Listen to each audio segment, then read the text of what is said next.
უწმიდესი გავიცანი სოხუმში. როცა კათოლიკოს პატრიარქმა ეფრემ მეორემ წარგვიდგინა, მე მაშინ პატარა ბავშვი ვიყავი 6 წლის. და იქიდან ვიცნობ უწმიდესს. მე ვიზრდებოდი ფაქტიურად მის კარზე და ბოლოს სკოლის დამთავრების შემდეგ აქ რომ ჩამოვედი მის სანახავად, აგვისტოს თვე იყო 1980 წლის და დარჩიო მითხრა.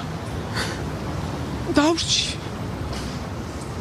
სექტემბერში საქართველოს საპატრიარქოს არქივარიუსად დამნიშნა.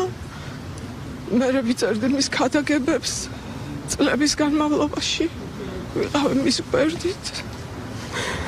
ძალიან ბევრი სითბო მახსოვს, ძალიან დიდი სიყვარული მახსოვს. ჩემთვის მავატიეთ განსაკუთრებულად ძნელია.